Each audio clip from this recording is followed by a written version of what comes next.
Biancy nanganganib dahil dito at Kalingap Edu nag-alala na pasugod. Ang buong detalye sabay-sabay po nating alamin at pag-usapan ngayong araw. Pero bago po ang lahat, isang mapagpalang araw at gabi sa inyong lahat. Mega love shout out sa lahat ng ating listeners, viewers, and subscribers saan mang sulok ng mundo, Mapaludon, Visayas at Mindanao. Lalong-lalo na po sa ating mga kababayang OFW. Kamusta po kayo mga kalingap? Mabuhay po kayo hanggat gusto nyo. At kung bago ka pa lang sa aking munting YouTube channel, huwag ka nang mahiyang mag-subscribe, like, share, and comment. Huwag mo na rin kalimutang i-click ang notification bell nang sa ganon ay updated ka sa aking mga paparating na video. At syempre, patuloy po natin suportahan sina Kalingap Rob at ang ating ama ng Kalingap, ang nag-iisang founder, si Kuya Val Santos Matubang. Kung maaari po ay no skip ads nang sa ganon ay mas marami pa tayong malingap na nangangailangan at konting paunawa po kung maaari ay tapusin nyo muna ang kabuuang video nang sa ganon ay akma ang inyong mga komento. Ayun, at hanggang ngayon nga po mga kalingap ay marami pa rin pong issue sa EDSI. Hindi na po natapos-tapos, mga supporters, mga reactor. Hanggang ngayon ay pinag-uusapan pa rin si Biancy.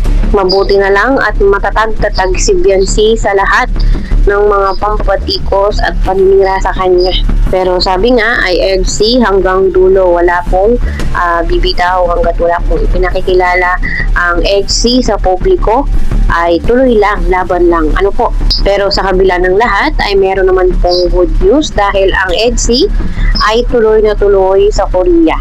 Alam naman po natin ito at nung nakaraang taon pa ito, nabanggit na ang EDSI nga po ang napili na makakasama ng Velvet Box sa Korea at ito nga po ay sa April na. Exciting at dream come true po ito para sa EDSI.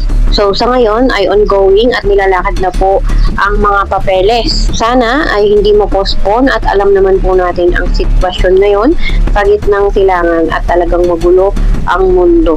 At yun nga po mga kalingap, ang isa pa po sa ating inaabangan ay yung part 98 ng EDSI kung saan ay alam naman po natin ay marami po sa atin ang nag-aabang ano ba talaga ang final decision ng EDSI. At sa tingin ko nga po mga kalingap ay matagal-tagal pa itong i-vlog ni Kalingap Rob. Lalo pa po ngayon ang sitwasyon ay talagang magulo. At alam naman po natin na talagang marami po pala ang gustong paghiwalayin ang EDSI. Kilala po natin si Kalingap Rob, pag po magulo ay talagang naglalaylo siya.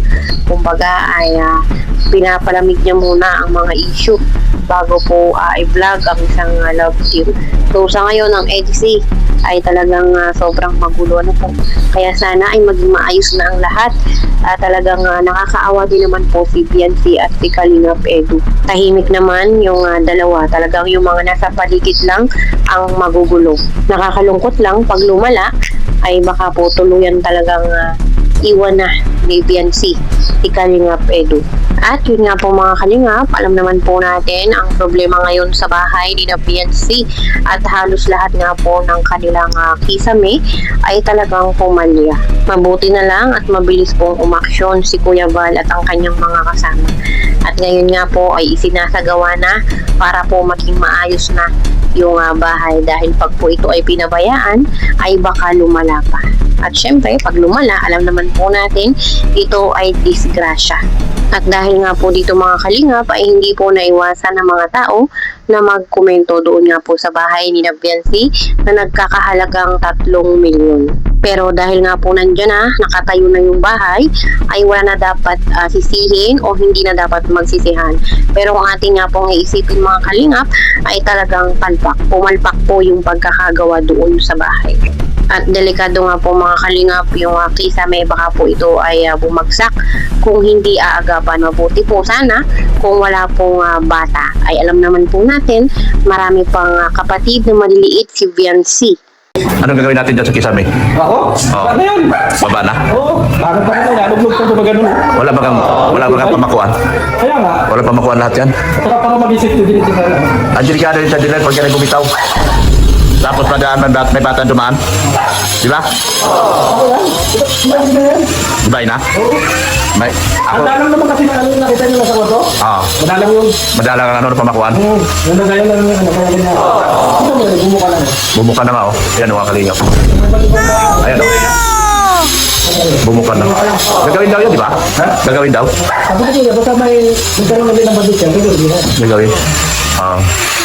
Sabi ko naman lagi sa live ko, kung gustong tumulong pa, idiretso na kay Kuya lahat. Kasi si Kuya madaling kausap. Pag basta may pera, gagawin talaga ni Kuya. Tingnan mo na lang. Tulad yung isa may nasabi ko na baguhin, lagyan ng design. Ngayon, di ba, ginawa na ni Kuya. Tingnan mo yun. Pag yun na nagawa, sabihin mo naman, grabing ganda nito. Kaya nga, maganda eh, ganun baga ang bahay ko. Stay mo kasi yung kanto eh. Wala ko narinig, wala ko nagsabi, ikaw lang may sabi nun. Ay, kita mo nga. Nakita mo? Oo. Basta nakita mo. Mahirap kung hindi mo nakita, tapos nagawa ka. Magalit tayo. Magalit. Ginano na lang. Wala naman. Dapat may pakit. Ito, hindi ito in-skim coat. Oo. Kasi kung na-skim coat yan, yung mga lubak-lubak na yan, maayos yan. Yan o, yung mga lubak-lubak na yan. Tingnan mo yung bahay ko, naka-skim coat. Wala kang makita lubak. Ito eh, nakita. Dilihain ko eh. Pag nagsibo ko, dilihain ko yan. Dilihain ko yan. Oo. Yan, mawala yan. Pag naka-skim coat talaga yan. Yan, yung mga Kasi kung nililibig siya yun. hindi naka-skim coat yan. Kasi kaya nga yung sabi ko, yung mga pintor ko talaga malulupit yan. Number 3 sa Cam Norte yan. Yung iba sa... Number 3 na pinakamagaling sa Cam Norte yung pintor na nasa akin ngayon. Pinakapunta din siya pag ginagawa. Tinitingnan, babantayin. Talaga. Hindi talaga mabantay ni Boss Rob kasi si vlog yung Boss Rob, busy. Kaya nga, sabi ni Boss Rob, hanggang vlog lang ako, hindi ko alam yung wala nangyayari. Wala talagang alam si Boss Rob. Ano lang yun, bang lang yun talaga, hindi naman. Dapat may kornisa yan, no? Ang nagpapaganda sa bahay, kornisa. May kornisa yan. Kasi papatayin yung kornisa yung mga kanto. Oo. Yan, mga kanto na yan. Oo. Tingnan mo yung, hindi ba nakikita yung ano ng lighthouse eh. Oo. Hindi ko pa nakapunta, pero nakita ko, maganda na. Pag sabi siya, Ganda na nga. sana sumami ng porto ni Beyonce? Dapat talaga may kornisa yan. Sabi ni Kuya, kung may budget, papagawa to. Sana magka-budget. Para isa na lang trabaho ni Kuya, hindi na siya makapokus lang muna si Kuya dito, no? Kita mo yun, sabi ni Kuya, medyo matagal-tagal pa mapapagawa yung ano ni Kwanto ni Beyonce. Oo, pero naisip niya na, wala kayo style. Sabi niya, pipagayin ko na yan. di ba? Iba yung pose ni Kuya talaga, no? Yung isa sa kinatakutan ko, pare, yung chandelier na yan. Kasi yung kinapitan yan, alam ko, Oo, kita mo yan. ano yan baka isa sa delikadong bumagsak yan. Oo, bigat yan. Bigat yan! Ilan kami nagbuhat yan, ang dami namin yan. Bigat yan. Almost 50,000 yan. Ang sana? Binili ko yan. Kaya mga manalin lahat yan. Yung mga blinds na yan, yung mga manalin yan. Pero nakakita ko, may bakal ng mga ganyan. Oo. Kaso lang, di, kailangan maganda. Baka may bakal man yan. Baka sa bakal yan yung chandelier. Baka sa bakal. Kaya lang, gaano man katibay ng bakal kung bumagsak yung... Pero yung kita mo eh. Oo. Bakit ano? Ha? Bakit mo? Ano? Kasi pangit yung kita mo. Alam.